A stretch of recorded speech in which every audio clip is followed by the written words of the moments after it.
भारत माता की जय, वंदे मातरम, जय हिंद। दोस्तों, देश प्रेमी नारा कोई भी हो, मुझे लगाने में कोई आपत्ति नहीं है, मेरा धर्म है दोस्तों। और मैं जानता हूं कि आपको भी नहीं है, क्योंकि ये भी आपका धर्म है, क्योंकि देशवासी राष्ट्रहित में विश्वास रखते हैं। लेकिन दोस्तों, जो आपने सवाल पूछा कि केरला के चीफ मिनिस्टर पिनराई विजयन को ऐसा क्यों नहीं लगता है, उनको लगता है कि आरएसएस के लोग अब भारत माता की जय नहीं लगाएंगे, क्योंकि विजयन जी के मुताबिक यह नारा एक मुसलमान ने सबसे पहले लगाया था। केरला के मुस्लिम बाहुल्य मलप्पुरम में बोलते हुए विजयन जी ने कहा कि भारत माता की जय के नारे का इन्वेंशन, मैं उसको सबसे पहले लगाने का काम असीमुल्लाह खान नामक एक मुसलमान ने किया था, और इसीलिए उनके हिसाब से अब आरएसएस ये नारा नहीं लगाएगी। अब फैक्ट क्या है दोस्तों? फैक्ट ये कहते हैं कि भारत माता की जय सबसे पहले नारा किरण चंद्र बंदोपाध्याय ने लगाया था 1873 में। असीमुल्लाह खान ने नारा दिया था मदरे वतन हिंदुस्तान जिंदाबाद। दोस्तों, बड़ी डिबेट ये नहीं कि नारा किसने लगाया, किसने पहले लगाया, किसने बाद में। बड़ा सवाल यह है कि विजयन जी को अचानक क्यों जरूरत पड़ गई भारत माता के पवित्र नारे को मजहबी रंग देने में। गौर कीजिए, ये स्टेटमेंट विजयन जी ने मलप्पुरम में दिया है।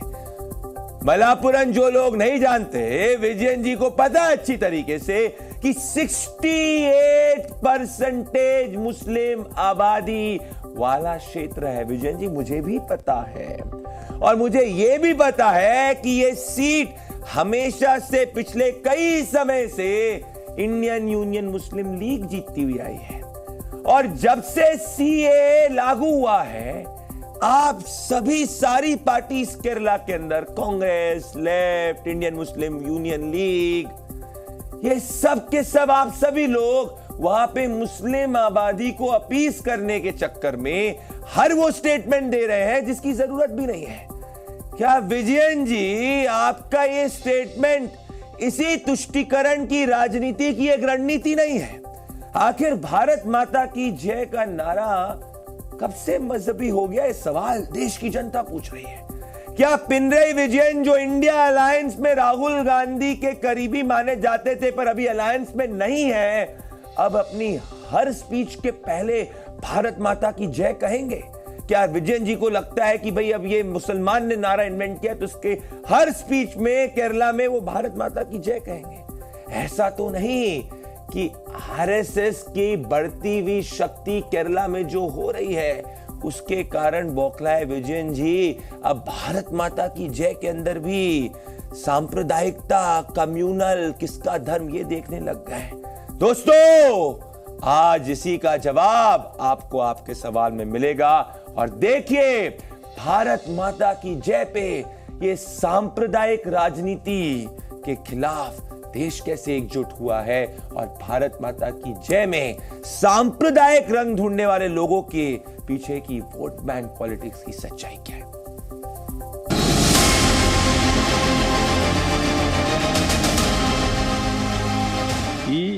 भारत माता की जय मुद्रावाक्യം അയാളുടെ പേര് അസീമുള്ള ഖാൻ എന്നാണ്। रैली में मुस्लिम आबादी की भीड़ देखकर केरल के सीएम पी विजयन इतने उत्साहित हो गए कि भाषण देते देते उन्होंने भारत माता से जुड़े नारे को लेकर अजीबो गरीब बयान दे डाला। पिनराई विजयन ने दावा किया कि भारत माता की जय का नारा अजीमुल्लाह खान नाम के मुस्लिम शख्स ने दिया था। इतना ही नहीं, विजयन ने आरएसएस को भी बीच में घसीट लिया और पूछा कि क्या आरएसएस एक मुस्लिम के दिए नारे का इस्तेमाल करना बंद कर देगी। सुनिए विजयन ने अपने पूरे बयान में क्या कहा। ഇപ്പോൾ ചില പരിപാടികളിലൊക്കെ ചില സംഘപരിവാർ നേതാക്കൾ വന്ന് അവരുടെ മുന്നിലിരിക്കുന്നയാളോട് ഭാരത് മാതാ കി ജയ് എന്ന് വിളിക്കണമെന്ന് പറയുന്നില്ലേ? ഈ ഭാരത് മാതാ കി ജയ് മുദ്രാവാക്യം ആരാണ് ഉണ്ടാക്കിയത്? ഏതെങ്കിലും സംഘപരിവാറുകാരനാണോ? അത് സംഘപരിവാറുകാർക്ക് അറിയുമെന്നറിയില്ല. അയാളുടെ പേര് അസീമുള്ള ഖാൻ എന്നാണ്. അസീമുള്ള ഖാൻ ഈ പറയുന്ന സംഘപരിവാറിൽപ്പെട്ടയാളല്ല എന്നത് അവർക്കറിയുമെന്നറിയില്ല. ഏതായാലും 19-ാം നൂറ്റാണ്ടിൽ മറാഠ വംശത്തിലെ പേർഷ്യയായിരുന്നു നാനാ സാഹേബ്. അദ്ദേഹത്തിൻ്റെ പ്രധാനമന്ത്രിയായിരുന്നു ഈ പറയുന്ന അസീമുള്ള ഖാൻ. അദ്ദേഹമാണ് ഭാരത് മാതാ കി ജയ് എന്ന മുദ്രാവാക്യം ആവിഷ്കരിച്ചത് എന്നത് ഓർക്കണം. भारत माता ही नहीं, विजयन ने जय हिंद के नारे में भी हिंदू मुसलमान का एंगल निकाल लिया। विजयन ने कहा कि आबिद हसन नाम के एक पुराने राजनयिक ने सबसे पहले जय हिंद का नारा लगाया था। विजयन के इस बयान पर बीजेपी ने पलटवार किया। उन्होंने कहा कि भारत माता की जय और जय हिंद के नारे पहले 2 मुसलमानों ने लगाए थे, इसलिए क्या इस नारे को त्याग देंगे? पहली विभाजनकारी मानसिकता यही है कि ये भारत माता की जय और जय हिंद के नारे एक भारतीय ने लगाए, ये नहीं दिखाई पड़ता है, उसमें हिंदू और मुसलमान दिखाई पड़ता है। सियासी विरोध के बीच केरल के सीएम पी विजयन के दावे पर सवाल भी उठ रहे हैं। दरअसल भारत माता की जय का नारा भारत की स्वतंत्रता संग्राम का सबसे बुलंद नारा था। उस दौर में हिंदू मुसलमान सभी ये नारा लगाते थे, मगर भारत माता शब्द के इजाद में जिन लोगों का हाथ माना जाता है, उनमें बंगाल के प्रसिद्ध लेखक किरण चंद्र बैनर्जी और साहित्यकार बंकिम चंद्र चटर्जी खास हैं। आपको बता दें कि लेखक किरण चंद्र बैनर्जी ने भारत माता नाम से एक नाटक लिखा था। इस नाटक का मंचन साल 1873 में हुआ था। इस नाटक में भारत माता की जय के नारे लगे। इसके बाद 1882 में वंदे मातरम गीत आया। इस गीत को बंकिम चंद्र चटर्जी ने लिखा था।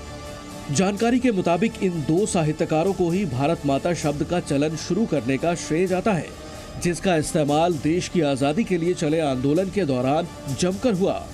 मगर केरल के सीएम पी विजयन मुस्लिम वोट बैंक को साधने के लिए देश प्रेम से ओतप्रोत इस नारे के पीछे एक नया ही नाम सामने ले आए हैं।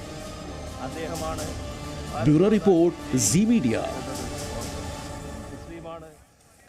अब दोस्तों मेरे पास सब फैक्ट्स हैं कि ये क्यों हो रहा है, ये आपको समझने की जरूरत है। मैं आज मेरे साथ में प्रेम शुक्ला भारतीय जनता पार्टी के नेशनल स्पोक्सपर्सन, अनुराग भदौरिया समाजवादी पार्टी के सीनियर नेशनल स्पोक्सपर्सन और दानिश कुरैशी एआईएमआईएम के लीडर है। मैं आप सभी के पास आऊंगा, पर दर्शकों को मैं समझाना चाहता हूं कि ये नारा दिया कहां गया। ये क्या नारा इसीलिए दिया गया है क्योंकि दक्षिण के अंदर प्रधानमंत्री नरेंद्र मोदी जो है उनकी लोकप्रियता बढ़ती जा रही है। नारा दिया कहां गया दोस्तों, एग्जैक्टली क्या कहा गया है?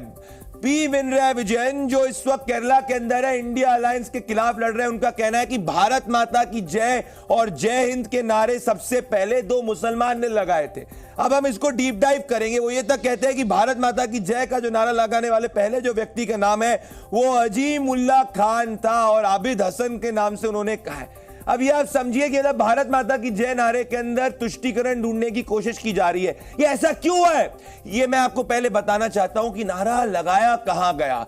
ये नारा लगाया गया है जो हम बताना चाहते हैं मलप्पुरम के अंदर।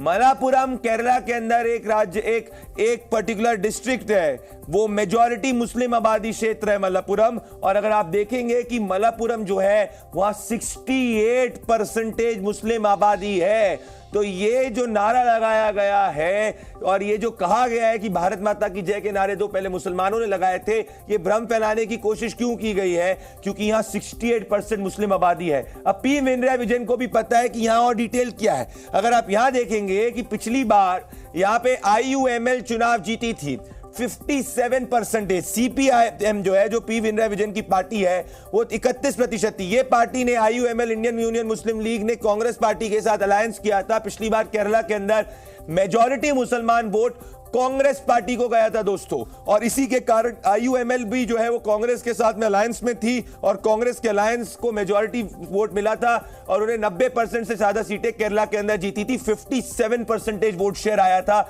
IUML का, मतलब मेजॉरिटी मुसलमानों ने कांग्रेस और उसके सहयोगी दल इंडियन यूनियन मुस्लिम लीग को वोट किया था और इसीलिए CPM को यहां पे चिंता थी। तो मुख्य बात यही है। अब एक और बात देखेंगे, ये सिर्फ बात एक ही साल की नहीं है। पिछले 2004 के बाद से एक भी बार ऐसा नहीं हुआ है कि लेफ्ट की ये पार्टी यहां चुनाव जीती है। तो आप सोचिए, जो जो नेता इस देश में जो मुसलमान वोट को चाहते हैं वो इस हद तक आगे पहुंच जाते हैं कि वो भारत माता की जय के अंदर भी वो इस वक्त राजनीति ढूंढ रहे हैं, धर्म ढूंढ रहे हैं, क्योंकि उनको पता है 2009 में वो चुनाव नहीं जीते। 2009 में भी इंडियन यूनियन मुस्लिम लीग यहां से चुनाव जीती थी, 2014 के अंदर भी इंडियन यूनियन मुस्लिम लीग यहां से चुनाव जीती थी, और 19 के अंदर भी इंडियन यूनियन मुस्लिम लीग चुनाव जीती थी। 9, 14 और 19 तीनों में कांग्रेस पार्टी की अलायंस पार्टनर इंडियन यूनियन मुस्लिम लीग मलप्पुरम से, जहां से पी विनय विजयन ने कहा कि भारत माता की जय का नारा मुसलमानों ने लगाया, मतलब भारत माता की जय के अंदर उन्हें तुष्टीकरण या धर्म ढूंढने की कोशिश करी। उसके पीछे का कारण यही है कि मलप्पुरम में 68% मुस्लिम आबादी है। तो यह पूरी की पूरी तरीके से रणनीति के आधार पर किया गया था। जी न्यूज़।